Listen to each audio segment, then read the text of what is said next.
Olá, olá pessoal, tudo bom com vocês? Aqui é o professor Gabriel Zayed, do canal do Estuda Mais, e vamos começar por aqui a resolução de mais um exercício de Química. Mas antes não esqueça de se inscrever aqui no nosso canal no YouTube e de deixar um like neste vídeo caso você goste do nosso conteúdo. Bom, vamos à resolução dessa questão que diz o seguinte. O clorafenicol ele é um antibiótico utilizado no tratamento de diversas infecções bacterianas, como a meningite, a pneumonia e a artrite. A sua estrutura química ela é aromática, com a presença de substituintes para e apenas 2 carbonos quirais. A fórmula que se enquadra nas características do clorafenicol é... Bom, então vamos lá. Primeiro, a sua estrutura química ela tem que ser aromática. Então ela vai possuir ali um anel aromático que não necessariamente precisa ser um anel tipo benzeno, que é esse anel aromático que você tem 6 carbonos e 3 ligações duplas, né, alternadas com ligações simples. Ó, uma dupla, uma simples, uma dupla, uma simples, uma dupla, uma simples. Então, não necessariamente, para ser um anel aromático, precisa ter essa estrutura. Mas na grande maioria dos casos, é essa estrutura que a gente trabalha como sendo a estrutura aromática, tá? E nessa questão, vocês vão notar, ó, que são estruturas que possuem 6 carbonos na cadeia aromática. Então, aqui a gente está falando dessas cadeias aqui. Só que na letra D, já nesse quesito, ela já está incorreta, porque falta uma ligação dupla para que esse anel seja aromático.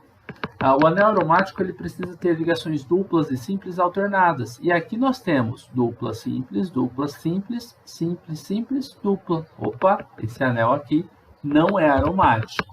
Então, pelo anel não ser aromático, a letra D já é falsa.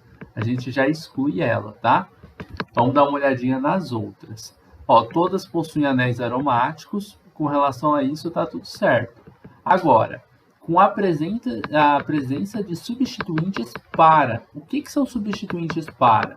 É quando você tem um anel aromático, vou colocar aqui embaixo, ó, quando a gente tem, ó, não necessariamente, aqui a gente está trabalhando com aromático, então vamos falar deles. Ó. Quando a gente tem aqui um anel aromático, a gente pode ter substituintes ligados a esse anel.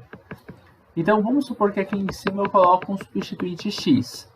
Se eu tiver um substituinte nesta posição, que é o carbono ao lado do carbono que está ligado ao X, ó, nessas duas posições aqui, nós chamamos de posições orto. Então, aqui é uma posição orto e aqui é uma outra posição orto. Nessa posição, onde eu tenho, ó, pelo menos ali, um carbono de distância, né, em relação a este carbono, eu tenho um de distância e aí eu chego no próximo, né? Nós temos a posição que chamamos de meta. Meta e outra posição meta. Agora, quando a gente considera que esse carbono aqui, ó, ele é o carbono 1. Aí tem o 2, 3, esse carbono aqui, ó, que está a 180 graus de distância, né? Vamos falar assim, de distância não, um ângulo de 180 graus do outro, está ali pelo menos 2 carbonos de distância, tanto olhando pela esquerda quanto olhando pela direita, a gente fala de uma posição que é a chamada posição para. Então, para a gente ter um substituinte na posição para, nós vamos precisar que um deles esteja na posição orto, na verdade, na posição orto não, na posição do carbono 1 e o outro no carbono 4. Então, você vai fazer uma contagem, ó, 1, 2, 3, 4. No 1 você tinha um substituinte, no 4 você tinha um outro, então você está falando de uma posição que é para. Falar que uma posição é para é a mesma coisa da gente dizer que um substituinte está no carbono 1 e o outro está no carbono 4. Quando eu falo que eu tenho uma posição do tipo orto, quer dizer que um dos substituintes está na posição 1 e o outro no 2. Que é o que você percebe aqui, ó, 1, 2, né? Esse aqui seria o segundo. Se o X é 1, o segundo substituinte está na 2, ou aqui também seria 2. Na posição 1, 3 seriam as posições meta, tá? Então a gente tem a posição meta, que está numa posição 1, 3. Vamos dar uma olhadinha agora nas estruturas que a gente tem? Olha só, na letra A eu tenho 1. Eu estou partindo do princípio que esse aqui é 1, tá? 1, 2, 3, 4. Opa! Posição meta, tá tudo certo. Se esse é 1 e esse aqui é o 4, então estamos falando aqui de uma posição meta. Poderia ser o contrário, tá? Você poderia estar imaginando assim, esse aqui é o 1, esse aqui é o 4, por exemplo. Existe uma ordem de prioridade para a gente fazer isso daí, tá? Só que aqui a importância é que você saiba isso, ó. Eu tenho 1, 4. Essa é uma posição para em relação ao outro. Aqui já não, ó. Se esse aqui é o 1, esse aqui, ó, é o 3. É 1, 2, 3. Então aqui a gente está falando de uma posição meta. Letra B foi excluída, ela é falsa, porque aqui a gente está falando de uma posição meta e não para, tá? Faltou falar isso aqui na D também, ó. Eu excluí a letra D, porque na letra D não tem composto aromático, né? Não possui anel aromático. Anel aromático. Agora, as outras, a letra C, 1, 4, então posição meta, a posição para também. O que vai ficar para a gente desempatar a letra A da letra C?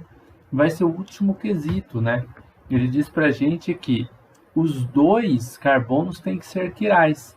Mas como que eu vou saber se os carbonos são ou não quirais? O que é ser um carbono quiral? Vou explicar isso aqui embaixo, tá?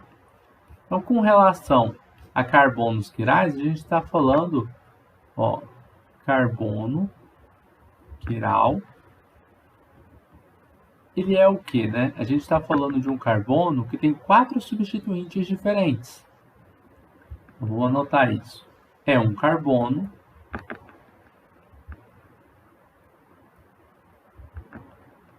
que possui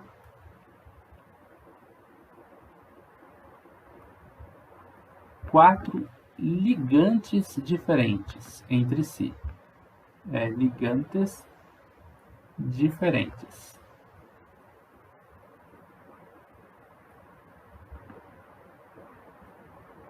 Aí vou dar um exemplo aqui.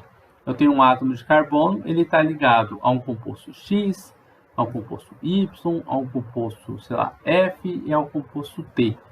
Os 4 são diferentes, então esse carbono que está aqui, ó, ele é um carbono quiral, tá? Agora, na prática, como que você observaria? Ó, tem um carbono, ele está ligado a um CH3. Do outro lado, ele está ligado a um CH2, CH3. Do outro lado, ele está ligado a um OH. E aqui ele está ligado a um H. Os 4 ligantes são diferentes. Observe, ó, aqui é um CH3 que é diferente de CH2 e CH3. É diferente do H, é diferente do OH. O ligante é tudo, tá? Não é só o próximo átomo que está ligado a ele. Por exemplo, que está ligado a C, que está ligado a C. Não, é CH3, é tudo que tem lá. Aqui também. Então, esse carbono que está aqui no meio, ó, é um carbono quiral. Carbono quiral. Aí, se você estiver estudando a isomeria do tipo óptica, né, a gente diria que por possuir carbono quiral, você tem ali a isomeria do tipo óptica, tá? Nesse caso aqui, então, a gente vai analisar qual dessas estruturas tem 2 carbonos quirais. Bom, vamos para essa daqui, ó. Tem uma coisa que é importante de saber, eu não falei isso aqui no carbono quiral, ó, mas ele é um carbono que possui 4 ligantes diferentes. Para possuir 4 ligantes diferentes, é óbvio que o carbono ele precisa ser hibridizado em sp3. Ou seja, se ele é hibridizado em sp3, esse carbono ele precisa fazer só ligações simples, porque ele tem que ter 4 ligantes diferentes. Então, só faz ligações simples. Para ser um carbono hibridizado em sp3, ele tem que fazer apenas ligações simples, tá? Só faz ligações simples. Não pode estar fazendo dupla ligação, tripla ligação, senão também não é sp3. Então vamos lá. Esses carbonos que estão aqui, ó, dentro da estrutura, tudo aqui são carbonos. Todos esses carbonos fazem ligações do tipo dupla, porque eles estão dentro de um anel aromático. Esse aqui faz uma dupla aqui para cima, tá? Faz uma ligação simples aqui para baixo, mas uma dupla para cima. Esse aqui faz dupla com esse aqui de baixo, tá? Então, todos dentro do anel estão fazendo dupla. Esse carbono que está aqui não faz dupla. Ele tem 4 ligantes? Bom, ele tem 1 aqui, 2 aqui, 3 aqui. Ué, ele só faz 3 ligações? Não, está faltando uma. Aqui, como é uma estrutura em linhas, a ligação com o hidrogênio dele não estava aparecendo. Então, ó, ele tem um 4º ligante aqui. todos os ligantes são diferentes? São. Então, se todos eles são diferentes, você pode riscar aqui, ó, que esse carbono aqui é quiral. Achamos um carbono quiral, vou tirar o risco que eu fiz aqui, tá, em cima dele, para a gente analisar o resto da estrutura e procurar os outros carbonos quirais, né? Se é que tem mais do que um, pode ser, a gente está precisando que tenha só 2. Esse carbono que está aqui no meio, ó, tem este ligante, que é diferente deste ligante, que é diferente desse ligante, que é diferente do hidrogênio que está ligado a ele, que é o quarto ligante. Então, aqui nós temos mais um carbono quiral. Tudo bem? Analise bem essa estrutura aí. Vou apagar aqui, ó, os ligantes. Mas esse carbono que está bem aqui é quiral também. Tem mais algum carbono quiral? Olha aqui embaixo. Esse não, porque tem uma dupla ligação. Esse aqui de cima não pode ser, porque ele está ligado a 2 hidrogênios, ó. Ele tem 2 ligantes, né? Que seria esse ligante gigante aqui, ó. E 2 hidrogênios para ele completar as 4 ligações dele. Como ele tem 2 ligantes iguais, ele não pode ser quiral. Tá? Tem que ficar atento a isso. Os 4 ligantes têm que ser diferentes. Mas este carboninho aqui de baixo, ó, também é quiral.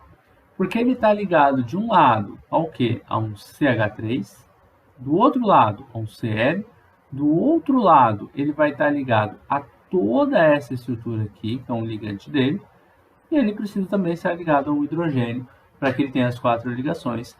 Como os 4 ligantes são diferentes, nós dizemos que temos aí mais um carbono quiral. Bom, nós temos aqui nessa estrutura 3 carbonos quirais. Como nós temos 3 carbonos quirais e a gente só precisa de 2, 3 carbonos quirais, a gente vai excluir. Vamos falar que a letra A é falsa, tá? Na letra C, obviamente, tem que ter 2 carbonos quirais, tá? Então, vamos procurar esses carbonos. Ó, primeiro que esses 2 aqui são iguais, né? Acho que a estrutura é praticamente idêntica, ó. Esses 2 carbonos aqui, ó, que a gente analisou aqui em cima, eles estão aqui também. Então, os 2 são quirais. E esse carbono aqui, ó, não é quiral. E diferentemente desse aqui, que era quiral, ó. Por que esse de baixo aqui não é? Porque agora eu tenho 2 ligantes iguais. Mesmo que ele tenha também um hidrogênio, e ele tenha todo esse ligante igual ao outro, e ele tem 2 carbonos iguais. Então, ele só vai possuir 2 carbonos do tipo quiral, que são aqueles 2 que eu marquei em vermelho aqui em cima. Então, ó, tá aqui um carbono quiral, tá aqui um carbono quiral. A estrutura, agora vamos fazer a análise dessa daqui. Ela possui um anel aromático, que é o que a gente estava procurando no início, né? Um anel aromático. O que mais nós temos aqui? Essa estrutura, ela tem uma posição para, né? Tem a posição para em relação aos 2 ligantes, né? Então, é para. Só para lembrar, para é a posição 1, 4. E nós também vamos falar aqui que essa estrutura que nós temos possui 2 carbonos quirais. Possui 2 carbonos quirais. Pronto. Letra C. Alternativa correta para essa questão. Aprendemos aí alguns conceitos importantes na química, né? Sobre substituintes, anel aromático e também sobre a quiralidade dos compostos orgânicos. Eu espero que vocês tenham gostado dessa videoaula, espero que tenham compreendido passo a passo a resolução dessa questão. Se você gostou do vídeo, não esqueça de deixar um like aqui e de compartilhar o link desta aula em suas redes sociais para que seus amigos também possam conhecer o canal do Estuda Mais. A gente vai se ver numa próxima aula resolvendo outras questões de química. Eu desejo bons estudos, forte abraço e tchau, tchau!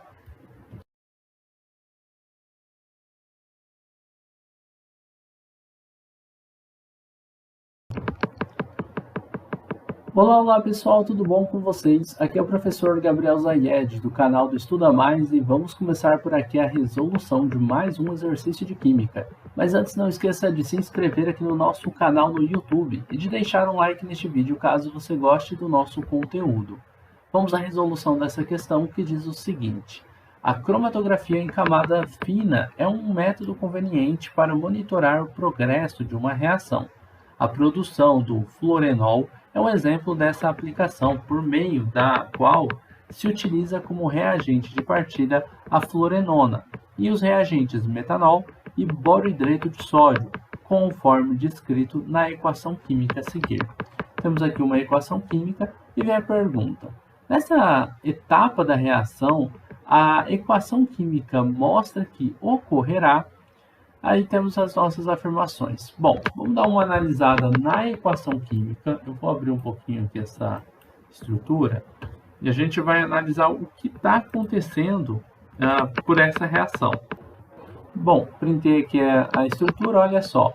Nós temos aqui a diferença nas duas estruturas estão nesse átomo de carbono que aparece ligado ao oxigênio, nessa estrutura aqui da carbonila. Esse carbono que está aqui, qual que é o número de oxidação dele nessa estrutura e nessa segunda estrutura aqui? O número de oxidação ele vai depender na estrutura orgânica de quem que ele está ligado. Aqui ó, tem um hidrogênio implícito, tá? Porque ele tem 1, 2, 3, 4 ligações com esse hidrogênio. E aqui ele está ligado a 2 carbonos. Tem um carbono aqui, outro carbono aqui e uma dupla com este oxigênio aqui em cima. Aqui também existem esses 2 carbonos. Bom, carbono com relação a carbono, não existe nenhum dos dois que tem maior eletronegatividade. Então aqui, ó, nessas ligações aqui, a eletronegatividade dos dois é empatada. Então quando a gente fosse falar de NOx, a gente fala que é 0 nessa ligação e 0 nessa ligação. Já nessa ligação aqui, ó, o oxigênio ele ganha um elétron do carbono. Não é que ele ganha porque é uma ligação covalente, mas ele tem a tendência a estar ganhando um elétron do carbono porque ele é mais eletronegativo. Então ele fica menos 1 com relação a essa ligação que está aparecendo aqui. Só que existem duas ligações, né? Na ligação dupla, uma ligação sigma e outra pi. E aqui o oxigênio fica de novo menos 1. No total, o NOx do oxigênio, ó, observando as duas ligações que ele faz, é menos 2. Já para o carbono, ele fica mais 1 com relação ao oxigênio nessa ligação e mais 1 com relação ao oxigênio nessa outra ligação. No total, você vai somar 0, mais 1 e mais 1. Esse carbono que está aqui, ó, ligado ao oxigênio, ele tem um NOx mais 2. E esse NOx a gente vai comparar com o NOx desse mesmo carbono na outra estrutura, que é a única diferença entre as duas estruturas aqui. Bom, aqui ele é mais eletronegativo do que o hidrogênio, então ele fica menos 1 com relação ao hidrogênio nessa ligação química aqui, tá? Ele é 0 com relação a esse carbono, 0 com relação a esse, e mais 1 ele será com relação ao oxigênio, que vai ficar menos 1 por causa dessa ligação aqui, tá? Então, mais 1 para o carbono. Claro que o oxigênio no total vai acabar sendo menos 2, porque ele vai ganhar também um elétron desse hidrogênio nessa ligação entre oxigênio e hidrogênio. Mas o nosso foco aqui é analisar o carbono. Esse carbono, ó, mais 1 com menos 1 se anulam, vai dar 0. 0 mais 0, 0. Então, no total, o NOx desse carbono central aqui, ó, ficou como sendo 0. A gente tem um átomo de carbono nessa estrutura que tinha um NOx igual a mais 2, e nessa outra estrutura, o mesmo átomo de carbono ele possui um NOx igual a 0. E quando você faz a variação, né, se você for analisar a variação do número de oxidação do reagente para o produto, o NOx diminuiu. Se o NOx diminuiu, a gente diz que ele reduziu. A gente tem um composto que reduziu. Falar que um composto reduziu significa dizer que ele ganhou elétrons. Ganhou elétrons. Bom, nessa nossa questão, ela diz o seguinte, ó. A redução do estado de oxidação da fluorenona para a formar o fluorenol. Como o produto foi citado no texto que era o fluorenol, e aí o nosso reagente era a fluorenona, Então, é verdade, ele reduziu. O carbono que está aqui veio para a estrutura do fluorenol reduzindo na reação, porque o NOx saiu de mais 2 e veio para zero. De mais 2 para zero, diminuiu. Se diminuiu, a gente diz que houve uma redução nessa reação. Belezinha, pessoal? Basicamente é isso. Letra A é a alternativa correta para essa questão. E nós terminamos por aqui a resolução de mais um exercício de química. Eu espero que vocês tenham gostado da resolução dessa questão. A gente vai se encontrar numa próxima aula resolvendo outras questões. Um forte abraço e tchau, tchau!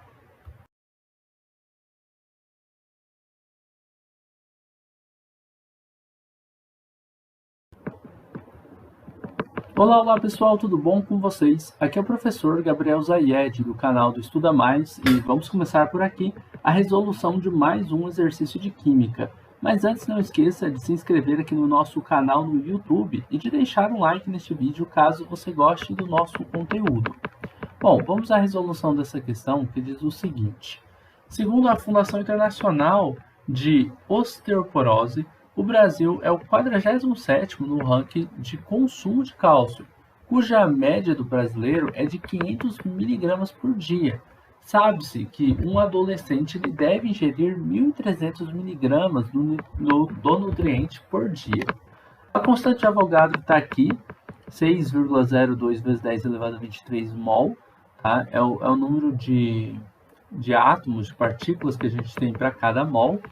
Nesse contexto, qual é a quantidade mais próxima de átomos de cálcio que o adolescente brasileiro está deixando de consumir diariamente? Bom, como é o que ele está deixando de consumir, é a diferença entre o que ele consome, que são os 500, e o que ele deveria consumir, que são os 1.300. Então, você vai pegar assim, ó, temos 1.300 miligramas que deveriam ser consumidos, menos os 1.500, não, menos os 500 miligramas que são consumidos. Aqui 0 menos 0 é 0, 0 menos 0 é 0.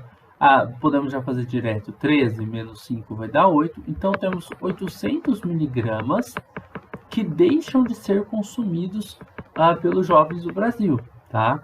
Então, essa quantidade de miligramas aqui, eu vou converter ela primeiro para gramas. Para fazer a conversão, é só você dividir esse valor por 1.000.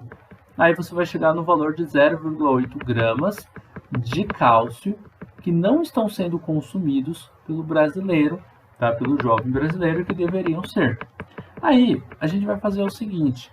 O exercício ele não mostra, mas essa questão ela vem de uma prova, tá? De um vestibular, que tem tabela periódica. Então, a pessoa deveria procurar na tabela periódica a massa do cálcio, que é de 40 gramas por mol aproximadamente. Você vai encontrar isso aqui lá na tabela periódica, tá? Aí você vai lá, pega a massa do cálcio. O cálcio tem 40 gramas de Ca para cada 1 mol de cálcio.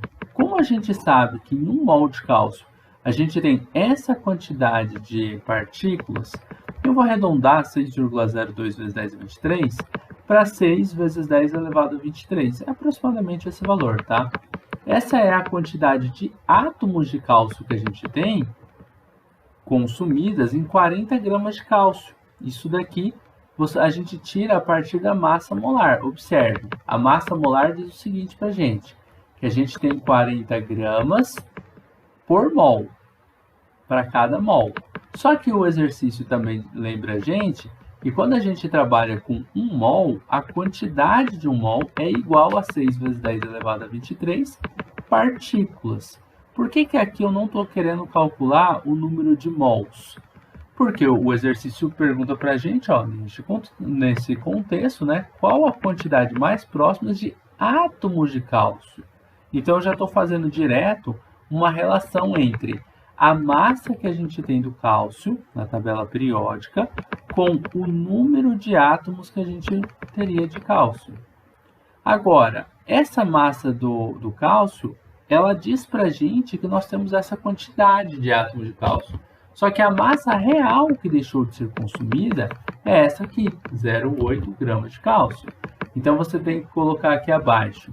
Se com 40 gramas eu vou ter 6 vezes 10, 23 átomos, com 0,8 gramas de cálcio, qual será a quantidade de átomos de cálcio que deixaram de ser consumidas? E regra de 3, acabou o exercício.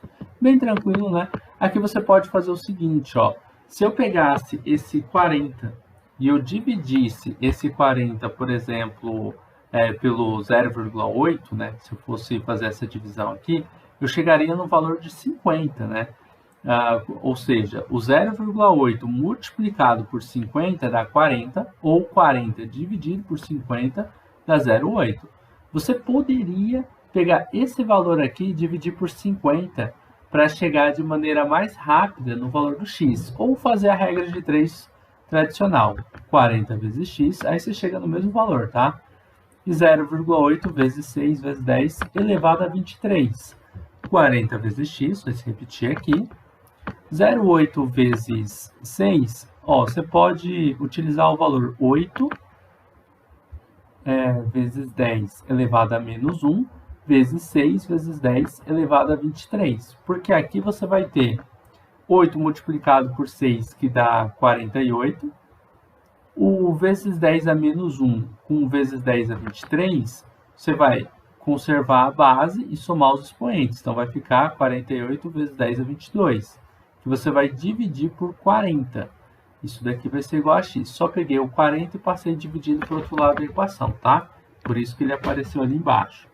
E aí você vai ter 48 dividido por 40. O resultado dessa divisão de 48 por 40, vou fazer aqui do lado, ó, 48 dividido por 40, por 1 vai dar 40, aí desce o 8 aqui, 0. Esse 8 é menor do que o 40, aí eu vou adicionar um 0 aqui e uma vírgula. 40 vezes 2 dá 80, 80 menos 80 zerou.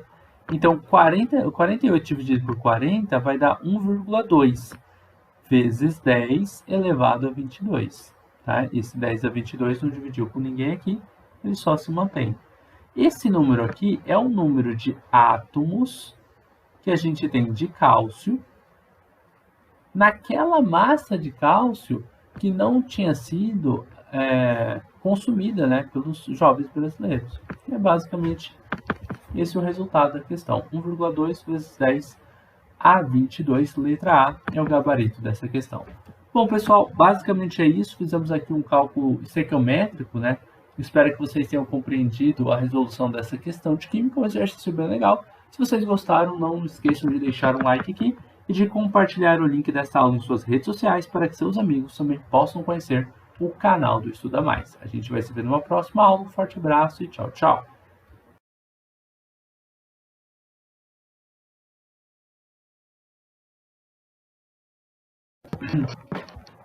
Olá pessoal, tudo bom com vocês? Aqui é o professor Gabriel Zayed, do canal do Estuda Mais, e vamos começar por aqui a resolução de mais um exercício de química. Mas antes, não esqueça de se inscrever aqui no nosso canal no YouTube e de deixar um like neste vídeo caso você goste do nosso conteúdo. Bom, vamos à resolução dessa questão, que diz o seguinte: os eletrólitos, como o sódio, o potássio e o cloro, eles têm um papel importante na manutenção do equilíbrio interno dos organismos. Essas espécies, elas são componentes essenciais de fluidos corporais, como o sangue, a urina, e ajudam na distribuição de água ao longo do organismo. Com relação a essas espécies, na forma elementar, pode-se afirmar que dois deles apresentam semelhanças quanto ao valor numérico da eletronegatividade, ao número de elétrons na camada de valência, ao valor numérico no raio atômico ou ao número de nêutrons. Bom, vamos lá. Os compostos que a gente está trabalhando aqui, na verdade, os eletrólitos que nós estamos trabalhando aqui são o sódio, que é representado pelo símbolo Na, o potássio, que é representado pelo K, e o cloro, que é representado pelo símbolo Cl. Todos eles estão na tabela periódica. Nessa prova aqui, ó, que tinha essa pergunta, existia lá uma tabela periódica para a pessoa consultar a massa, consultar o número atômico. Então, essa questão você dificilmente resolve ela sem a tabela periódica. A não ser, claro, que você lembre dos grupos, você saiba que, por exemplo, o sódio e o potássio, eles são da família 1A. Tá? Então, se você lembra isso, você faz em tabela periódica. Mas é uma questão para ser utilizada a tabela. Então, eu deixei aqui embaixo uma tabela periódica e vou discutir algumas coisas com relação a essa questão utilizando a tabela com vocês, tá? A família 1, ela também é chamada de família 1A. A 2, de família 2A. A 3, a 13, né, que aparece aqui, é a família 3A. A 14, 4A e assim por diante. Ó, vem 5A, a 6A, a 7A e a 8A. Bom, essas aqui de dentro, elas são famílias B. Não vão entrar nessa explicação que eu vou dar aqui, tá?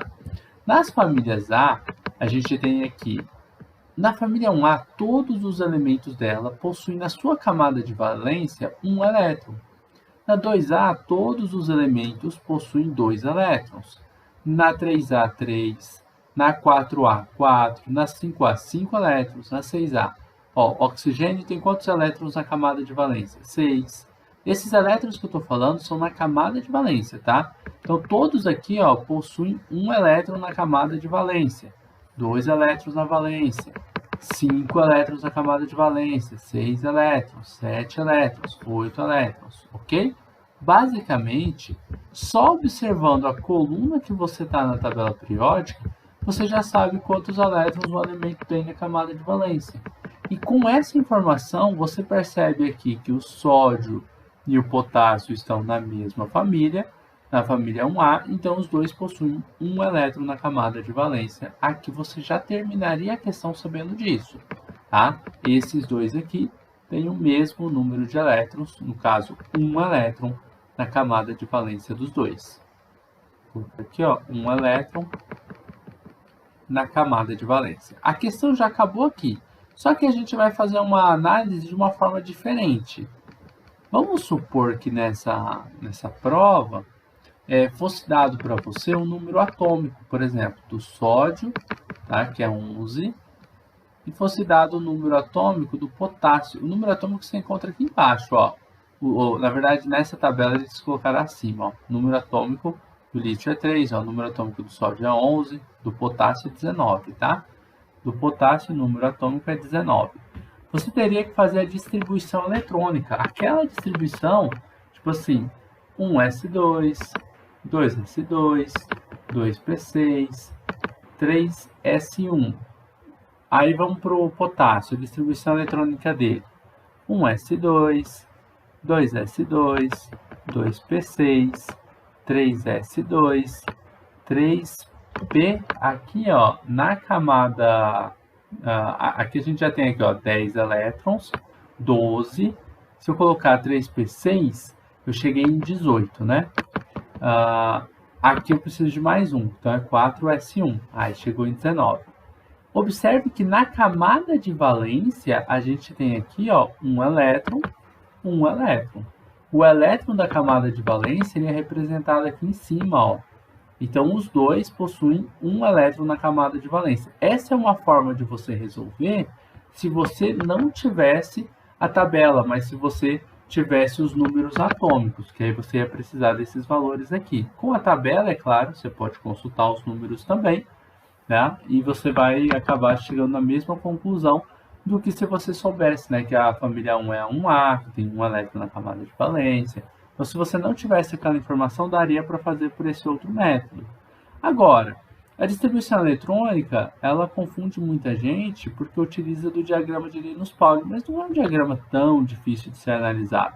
Vou dar uma explicação aqui um pouco rápida sobre ele, mas que eu acho que vai ser o suficiente para que você consiga entender como é que funciona, tá? A gente tem 3P, aqui é o 3D, eu coloquei 4, ó, 3P6, 3D10. Aqui, ó, como que a gente faz essas distribuições eletrônicas que eu acabei fazendo aqui rapidamente? Ó, 4S2, 4P6, aqui o diagrama ele continua, tá? 4D10, eu tenho 4F14 aqui do lado, continua. E aqui para baixo também continua. Você tem que pegar, ó, esse númerozinho aqui de cima, ele tem que dar o número atômico. Tá vendo esse 2 aqui em cima? O número atômico do sódio é 11. Então, você vai cortando essas linhazinhas assim, ó, até você chegar em 11, ó. 2 mais 2s2 mais 2 deu 4. Mais, aí você vem na próxima linhazinha. 4 mais 6 são 10.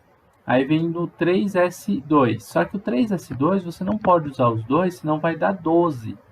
Como você tem que chegar em 11, o que a gente fez? A gente colocou 3s1. Quantos elétrons tem na camada de valência? Você soma esses valores aqui, ó. 2 mais 2, 4, mais 6 são 10, mais 1 dá 11, que é o número atômico do sódio. Então, por isso fizemos 11. Qual a camada de valência? Aquela que possui o maior númerozão grandão aqui embaixo. 3s1.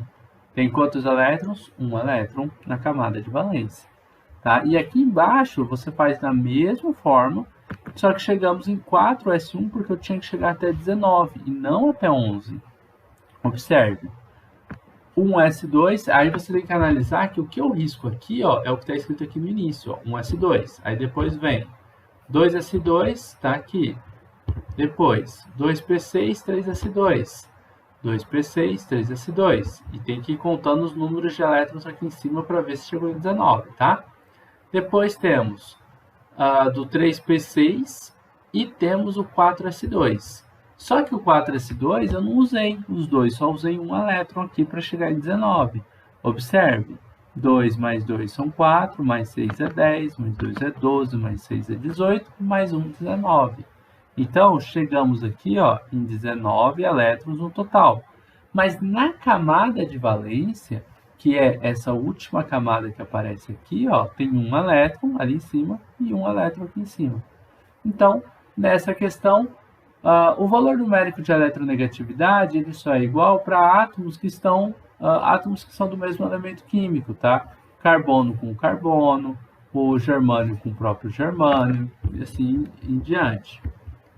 Agora, não pode ser então, ela é falsa. Lembrando uma coisa, a eletronegatividade ela cresce da esquerda para a direita, de baixo para cima, né? Agora aqui, ó, da esquerda para a direita, de baixo para cima cresce a eletronegatividade dos elementos.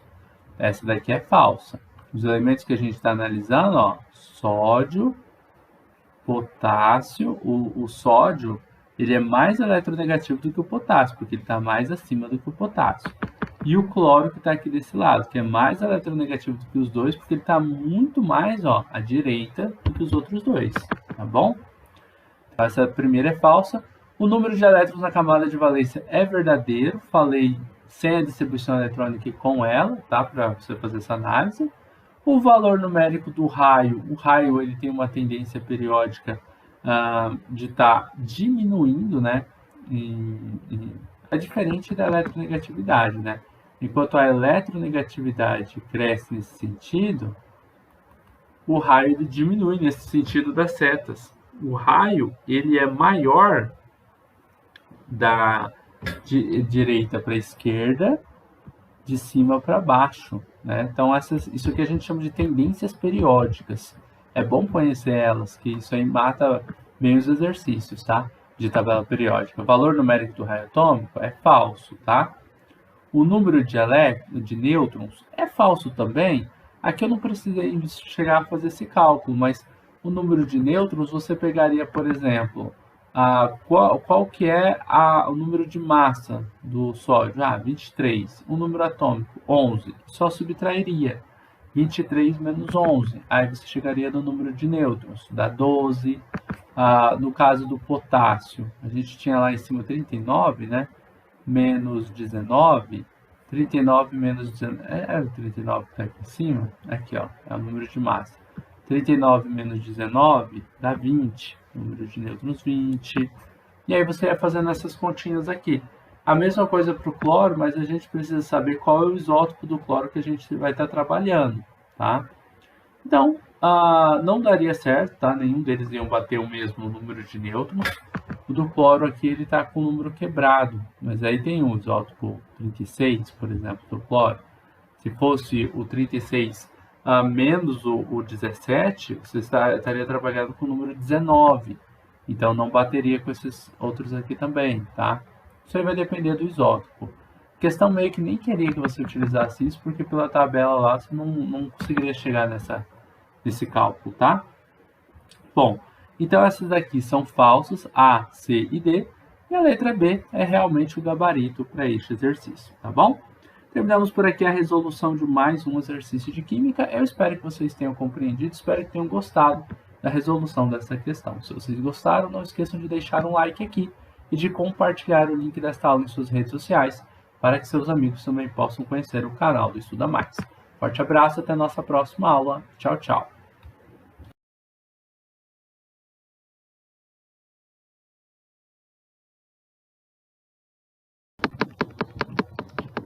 Olá pessoal, tudo bom com vocês? Aqui é o professor Gabriel Zayed do canal do Estuda Mais e vamos começar por aqui a resolução de mais um exercício de química.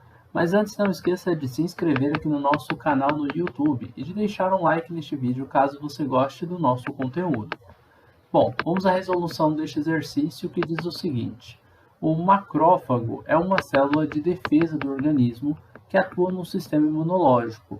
Essas células elas produzem o óxido nítrico no combate a bactérias. Em condições laboratoriais, o óxido nítrico ele pode ser sintetizado e a equação química a seguir representa o processo reacional. Temos aqui uma equação química, tá, que fala desse processo.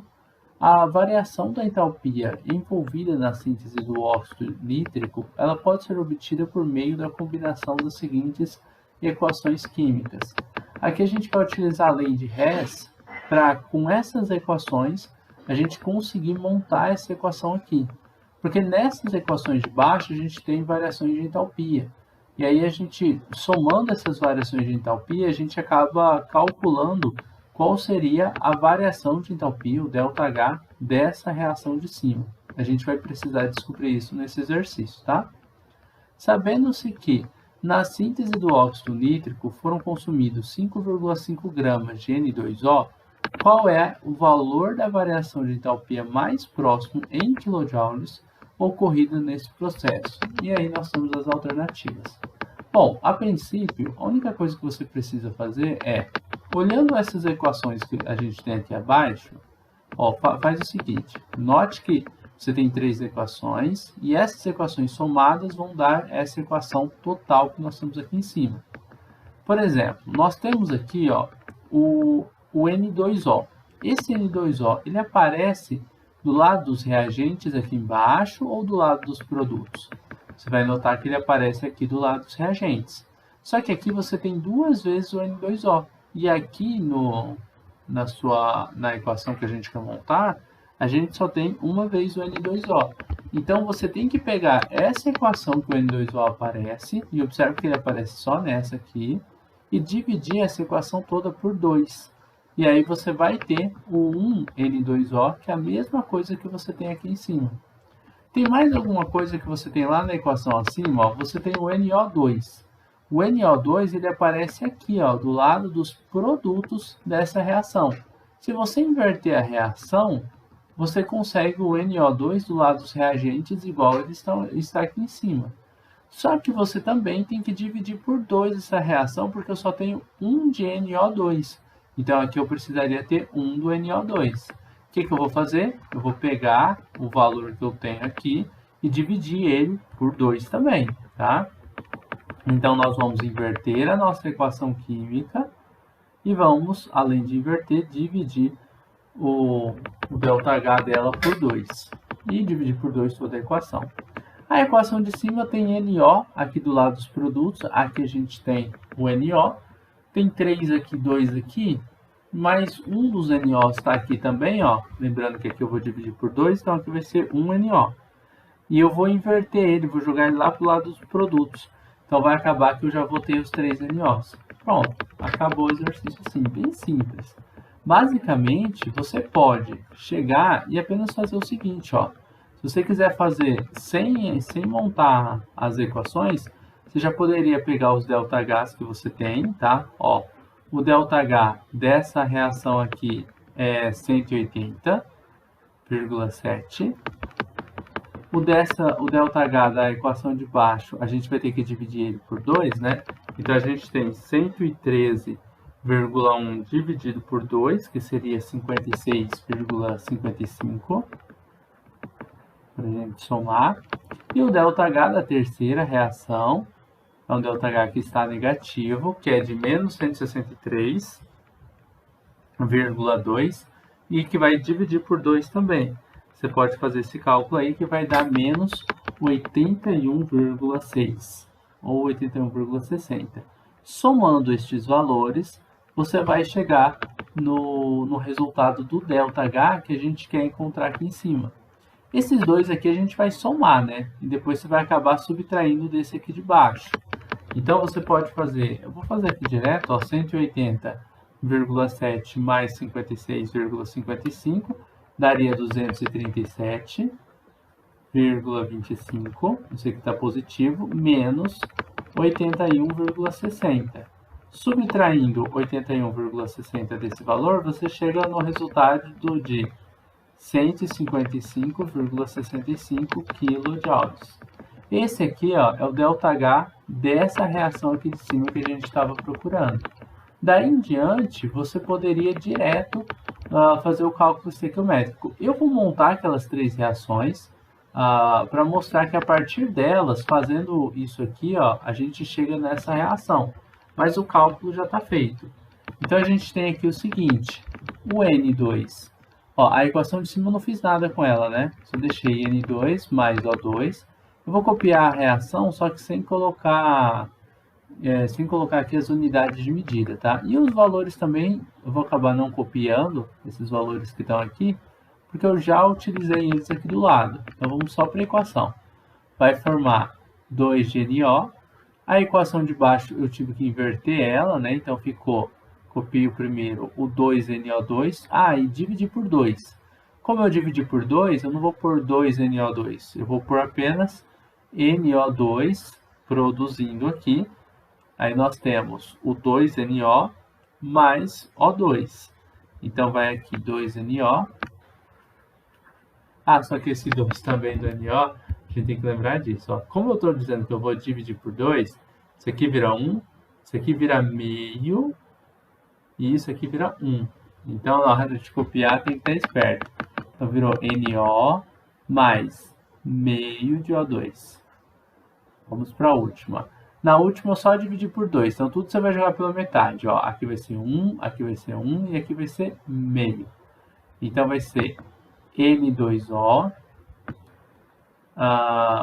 produzindo 1 de N2, certo? Mais meio de O2. Tem alguma coisa igual do lado dos reagentes e do lado dos produtos nessa reação? Lembrando que reagentes é antes da setinha, tá? E lado dos produtos é depois dessas setinhas aí. Você já deve estar notando que tem algumas coisas que são iguais. Produtos. O que é igual você vai cortar. No caso, ó, tem aqui N2, N2. É 1 mol de cada. É 1 mol aqui, ó, e 1 mol aqui embaixo. Aqui eu tenho 1 mol de O2. E aqui eu tenho meio mais meio, ó. Então aqui eu tenho 1 mol de O2. Esses dois meios aqui, eles vão se cortar com esse 1 mol de O2. De resto, é tudo igual. Não tem nada que é diferente de um lado e do outro. Então você só vai colocar aqui NO2 mais N2O produzindo 2 de NO mais 1 de NO que eu tenho aqui embaixo, ó. Como os dois estão do mesmo lado e são iguais, você vai somá-los. Vai dar 3 de NO. E pronto. Essa equação aqui é a equação que está aqui em cima, ó. N2O, é porque eu só inverti isso aqui. Coloquei N2O aqui e NO2 aqui. Mas aí tanto faz, tá? É a mesma equação. E qual que é o ΔH dessa reação? O ΔH é igual a 155,65 kJ por mol, né? Kilojoules. Aí o que a gente tem que fazer? O exercício diz que a gente tem 5,5 gramas de N2O, que é esse aqui, ó, a massa do N2O. Você vai fazer o cálculo da massa molar do N2O. A massa molar do N2O, para você saber qual que é a massa dele que você tem para cada energia dessa formada, né? que é a massa para cada 1 mol. E agora, com a massa que o exercício te deu, que foi essa massa de 5,5 gramas, você vai querer calcular quanto de energia você utilizou. É bem tranquilo. Então, ó, nitrogênio, a massa é 14 vezes 2, que vai dar 28. A massa do oxigênio é 16, que multiplicado por 1 é igual a 16. Essas massas você teria que consultar na tabela periódica, tá? 8 mais 6 dá 14, e aqui tem 4 gramas por mol. Então, você vai falar o seguinte, que você tem 44 gramas de N2O em 1 mol, e a massa que você, e a energia, né, que você produz por mol é essa energia aqui. Então, você pode falar que produz uma energia de 155,65 kJ. Só que você tem uma massa de 5,5 gramas de N2O, que o exercício quer saber qual é a energia em kilojoules que consegue ser liberada com essa massa de 5,5. Para descobrir o resultado dessa energia liberada, você faz uma regrinha de 3. 44 vai multiplicar por x e o 5,5 vai multiplicar por 155,65.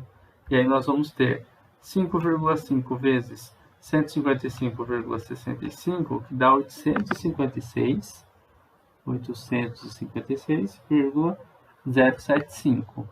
Esse valor vai ser dividido por 44, e aí você vai chegar num resultado que é aproximadamente 20. Vai dar 19, ó, o 44 que está aqui foi ele que eu joguei lá embaixo, tá? E aqui você vai chegar no valor de, vou colocar aqui 19,5, 19,5.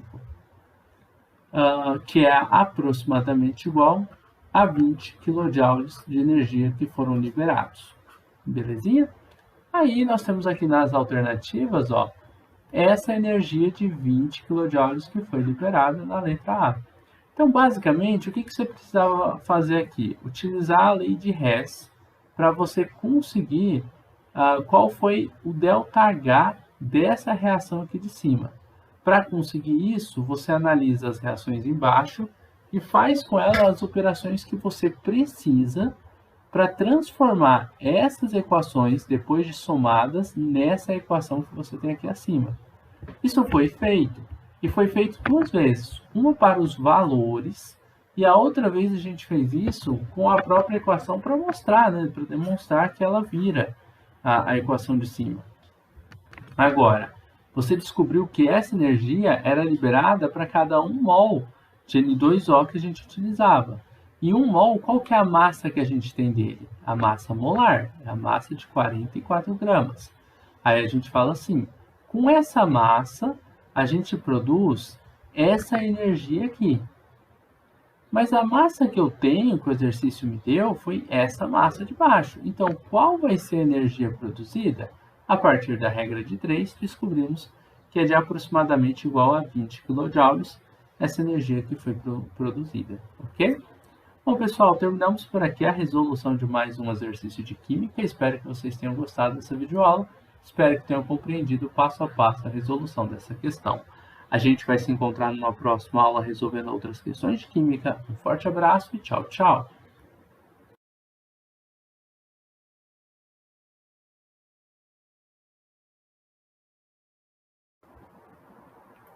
Olá pessoal, tudo bom com vocês? Aqui é o professor Gabriel Zayed, do canal do Estuda Mais, e vamos começar por aqui a resolução de mais um exercício de Química. Mas antes, não esqueça de se inscrever aqui no nosso canal no YouTube e de deixar um like neste vídeo caso você goste do nosso conteúdo.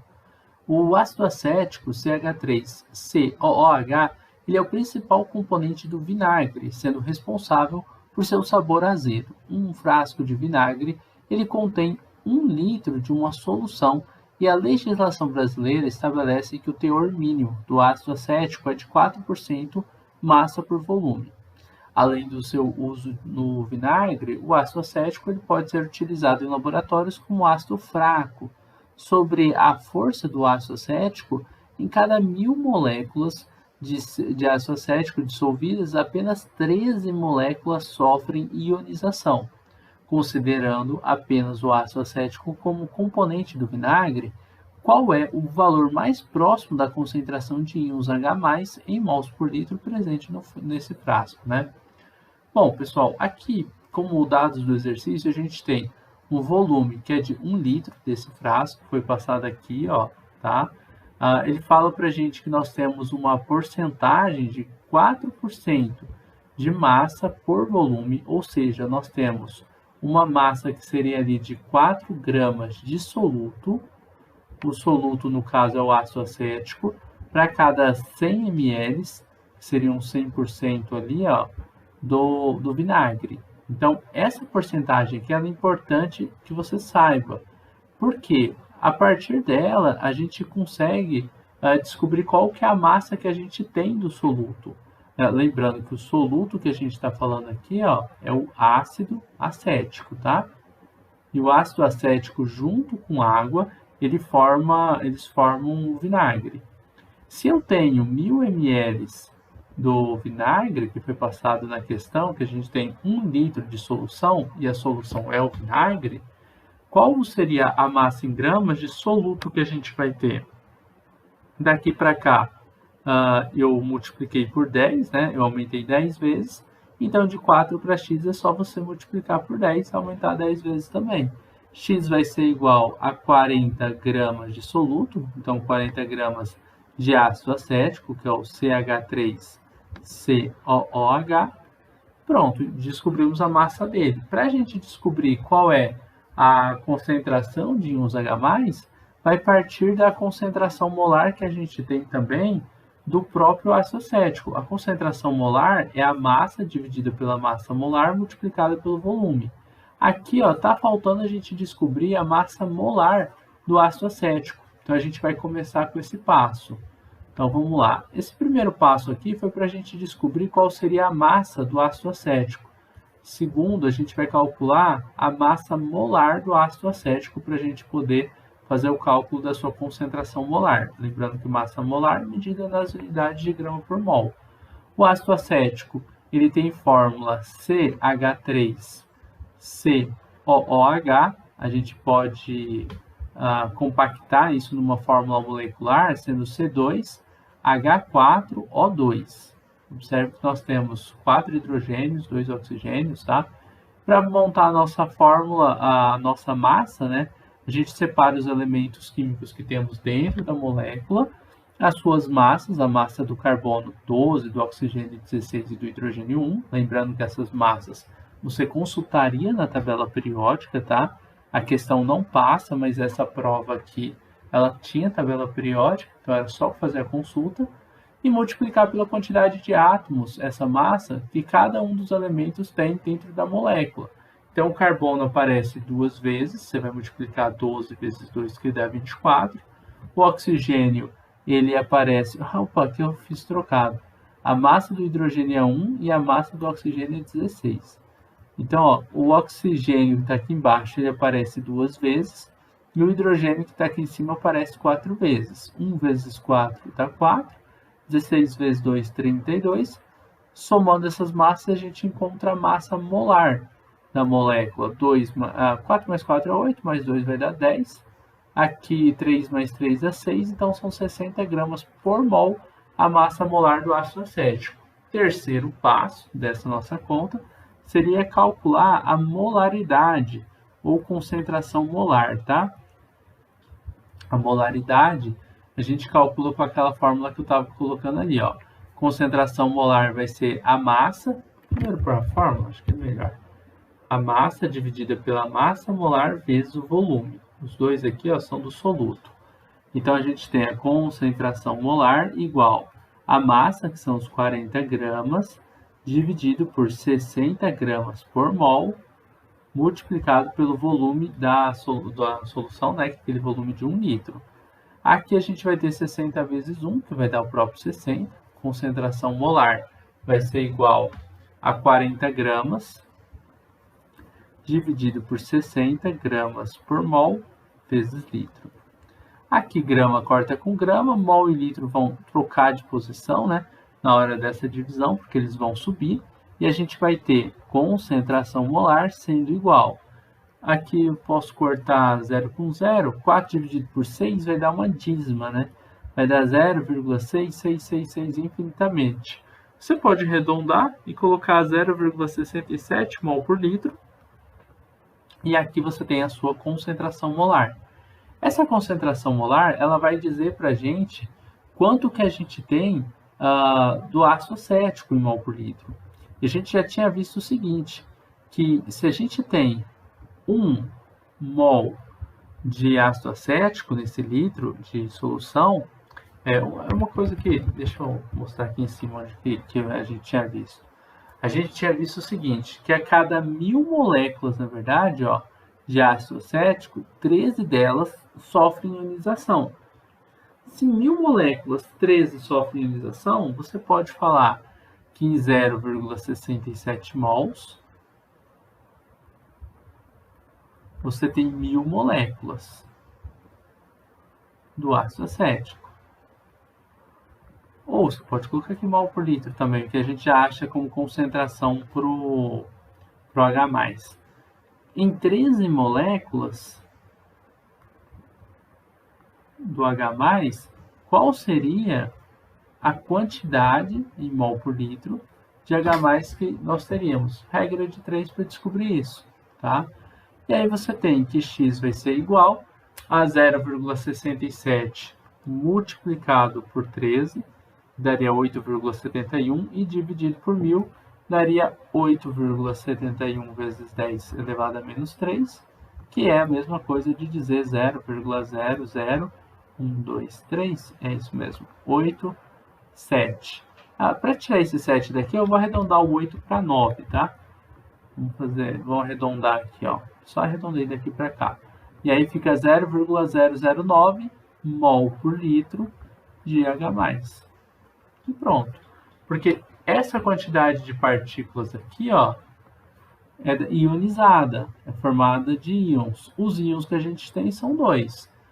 É o acetato e o íon H+. Vou colocar isso aqui numa equação. A gente tem a seguinte equação, CH3COOH, que é o ácido acético, que ele vai ionizar formando o CH3COO- mais o H+. Se a gente está trabalhando com uma quantidade de 1000 moléculas do ácido acético, são produzidas 13 moléculas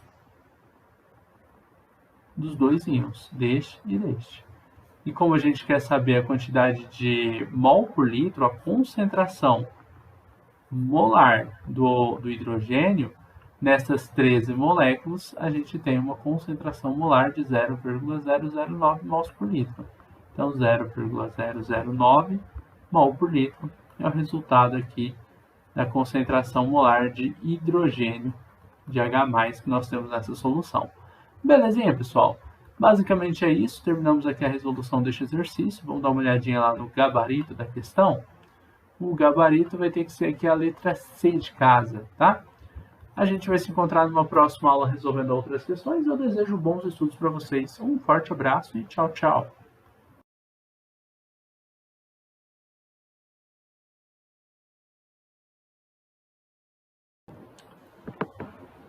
Olá pessoal, tudo bom com vocês? Aqui é o professor Gabriel Zayed do canal do Estuda Mais e vamos começar por aqui a resolução de mais um exercício de Química. Mas antes não esqueça de se inscrever aqui no nosso canal no YouTube e de deixar um like neste vídeo caso você goste do nosso conteúdo. Bom, o hipoclorito de sódio ele é um reagente usado como desinfetante e alvejante, sendo o componente ativo da água sanitária. É possível obter o hipoclorito de sódio industrialmente por meio de uma eletrólise prévia de uma solução aquosa de cloreto de sódio. No contexto dado, a produção de hipoclorito de sódio é obtida dos reagentes hidróxido de sódio em solução aquosa, mas aí temos aqui o gás cloro provindo de uma semirreação anódica, o gás hidrogênio oriundo de uma semirreação catódica, o íon cloreto oriundo de uma semirreação anódica ou o sal cloreto de sódio proveniente de uma eletrólise ígnea. Bom, aqui o exercício ele passa para a gente que a gente vai ter que fazer uma eletrólise né, em solução aquosa de cloreto de sódio. E aqui ele fala sobre, na letra D, o sal de cloreto de sódio proveniente de uma eletrólise ígnea. Já não bate com o tipo de eletrólise que a gente vai analisar aqui em cima, tá? Então a gente vai fazer uma eletrólise. E o que é basicamente a eletrólise? É um processo inverso da eletroquímica das pilhas. Na pilha, a gente converte uma energia química em energia elétrica. Num processo que a gente vai chamar de eletrólise, a gente converte a energia elétrica em uma energia química. Ele é um processo que a gente diz que é um processo forçado. Ele é forçado por uma bateria, né? Forçado por um gerador. Processo forçado por... Eu vou colocar aqui gerador. Forçado por um gerador. Ele é um gerador de energia, né? Ele vai pegar energia elétrica e transformar ela em energia química. Isso acontece dentro de um recipiente que a gente pode chamar de cuba eletrolítica. Na cuba eletrolítica, a gente tem dois eletrodos. A gente tem um ânodo e um cátodo. Tanto faz aqui se é o da esquerda, se é o da direita, o ânodo e qual que é o cátodo, tá? Mas eu vou definir aqui, ó. Eu vou falar que a gente tem o gerador. Um deles vai ter carga positiva. Vou colocar esse aqui, ó, com carga positiva. E o outro vai ter carga negativa, o outro eletrodo. Naquele que tem carga positiva, o que acontece nele?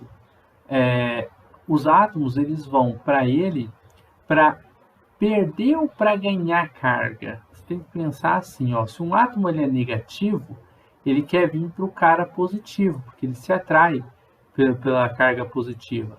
Só que quando ele chegar aqui, esse átomo chegar nesse eletrodo positivo, ele vai perder a carga dele para o gerador, que vai puxar esses elétrons e colocar eles aqui, ó, no outro eletrodo, que é o eletrodo negativo. No eletrodo negativo, são íons com carga positiva que vão lá receber esses elétrons. Eles são atraídos pela carga e são forçados a receber o elétron, tá? Basicamente, é esse processo que vai acontecer. Só que aqui a gente está falando de uma eletrólise que é a eletrólise aquosa. E na eletrólise aquosa, a gente vai ter 2 cátions e 2 ânions pelo menos. E eles vão ter que competir entre eles para ver quem que pode ir para o eletrodo positivo e quem pode ir para o eletrodo negativo. Uma coisa importante também de se lembrar é que quando a gente fala que em um eletrodo as cargas vão ser recebidas nesse eletrodo, que é o que está acontecendo nesse negativo, é porque está ocorrendo ali um processo que a gente chama de redução.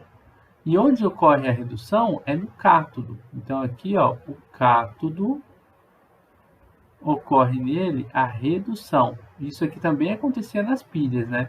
Na pilha o cátodo reduz, na eletrólise o cátodo reduz. E o cátodo é um polo negativo da pilha. E também é um polo negativo aqui na eletrólise, tá? E nós temos o ânodo como sendo o polo positivo. E nele ocorre a oxidação, a doação de elétrons. Ou seja, essa substância negativa aqui vai ter que doar o elétron dela, vai perder este elétron no eletrodo que a gente chama de ânodo. A eletrólise aquosa vai acontecer aqui entre o cloreto de sódio. Quem que é o cloreto de sódio? Bom, é o sal de cozinha, né? É o NaCl. Então a gente vai ter aqui, ó, no primeiro caso, o NaCl. Em solução aquosa, a gente vai ter que colocar 2 dissociações, a dissociação da água e a dissociação do cloreto de sódio. O cloreto de sódio vai formar Na+, mais Cl-, e a água vai formar H+, mais OH- na sua dissociação, né, na sua autoionização. O terceiro passo aqui seria, eu vou montar o ânodo que oxida, né? Quem que está no ânodo para oxidar? Observe aqui, ó, no ânodo, os negativos que vão para lá. Aqui eu tenho 2 caras negativos.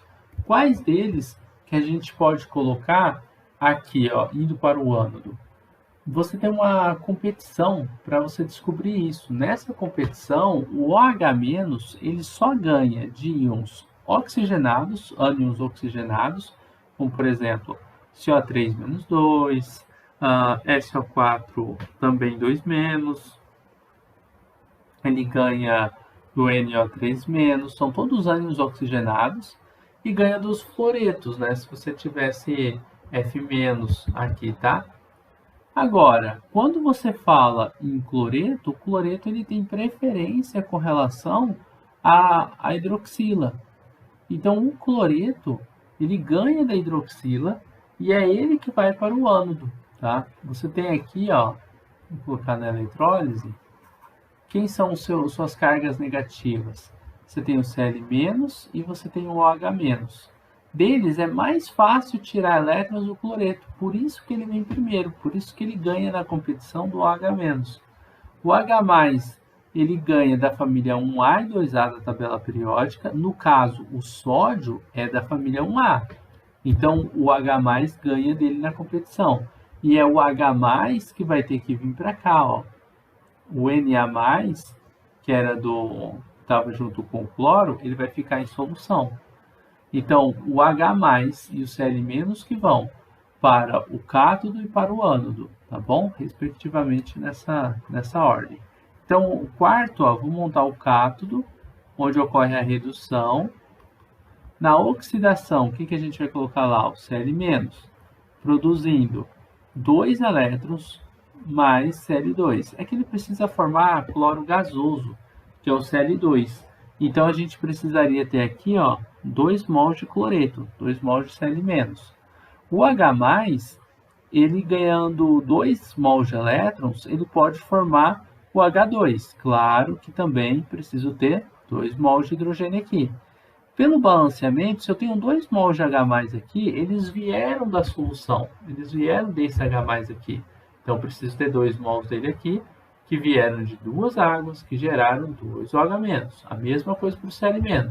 Se eu tenho 2 Cl- aqui, ó, é porque na solução de onde eles vieram, né, tinha 2 mols dele, 2 mols de Na+, e 2 de NaCl. Bom, você vai montar aqui uma equação global, que é somar essas equações. Tudo que você tem igual antes e depois da setinha, você deve cortar. Aqui, o que eu tenho de igual? Eu tenho Cl- no reagente, Cl- no produto. 2H+ no reagente, 2H+ no produto. Elétron e elétron. Temos mais ninguém, né? Acho que aqui acabou. Então, de resto, a gente monta a nossa equação global. 2NaCl mais 2 de H2O vão produzir 2Na+, mais 2OH-, mais Cl2, mais H2. Lembrando que o Cl2 foi produzido no ânodo e no cátodo foi produzido o H2. Isso aqui é importante de ser notado. Aqui você poderia juntar o Na com o OH, né, e falar que você vai produzir 2 mols de NaOH mais Cl2 mais H2 por meio da reação entre água e esse sal, que é o sal de cozinha. 2NaCl mais 2 mols de H2O. E basicamente é assim que a gente monta essa equação global, tá bom? Bom, agora voltando na questão, ele fala para a gente descobrir quem quer ser formado no cátodo ou no ânodo, né? A gente sabe que o gás cloro vai ser formado aqui no ânodo e o gás hidrogênio formado aqui no cátodo. Isso aqui foi o que a gente descobriu, ó, no final. Quem eu tenho no ânodo e quem eu tenho no cátodo. Então aqui foi formado H2 e aqui é formado, é borbulhado o gás Cl2. O gás cloro provindo de uma reação, uma semi-reação anódica, que ocorre no ânodo. E é realmente uma semi-reação anódica que produziu esse gás cloro aqui, ó. E a semi-reação, ela foi representada aqui. Essa é a semi-reação anódica. Belezinha, pessoal? Basicamente é isso, nós terminamos por aqui a resolução de mais um exercício de química. Esse exercício a gente falou um pouquinho sobre eletrólise aquosa. Espero que você tenha gostado, espero que tenha compreendido a resolução dessa questão. A gente vai se encontrar numa próxima aula resolvendo outros exercícios de química. Um forte abraço e tchau, tchau!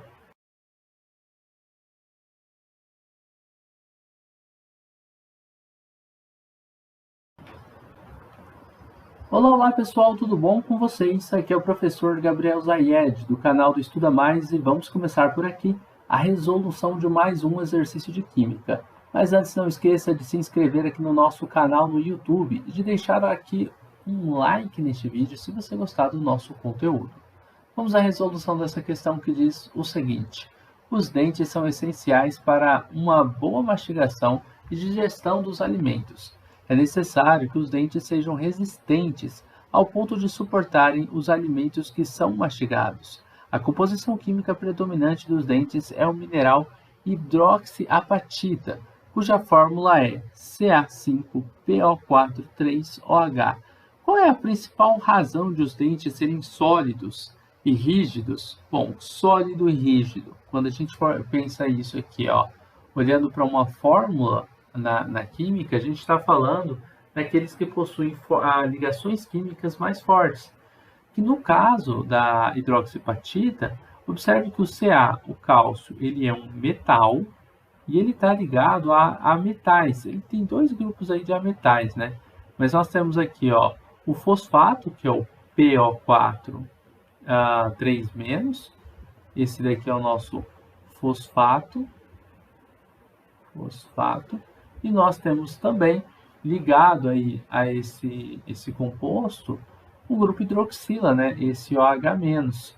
Então, nós temos aqui mais um OH-, que ele vai possuir uma carga -1, né? É uma hidroxila.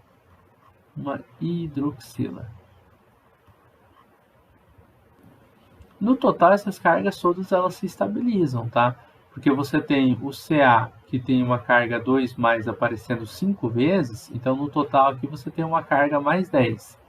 E você tem também o PO4, 3- aparecendo numa quantidade de 3 vezes, 3 vezes 3, a carga total aqui é -9, só que você tem mais uma hidroxila com carga -1, esse -1 que aparece aqui em cima.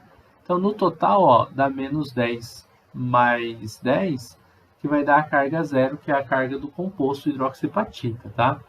Bom, mas o que importa aqui é você notar o seguinte, que você tem um metal, que é o cálcio, ligado a dois grupos, o fosfato e a hidroxila, que são grupos de ametais. Quando o metal se liga com ametal, qual é o tipo de ligação que a gente forma? Ligação do tipo iônica, que é uma ligação química forte, tá? Mais forte, por exemplo, do que as ligações covalentes. Então, aqui nós temos uma ligação do tipo iônica, que ocorre ocorre neste composto, tá? Ligação iônica. E vamos procurar isso aqui nas informações. O caráter covalente predominante entre os elementos que constituem a hidroxiapatita. Falso. O caráter tem que ser iônico. As ligações de hidrogênio que mantêm as estruturas fortemente empacotadas.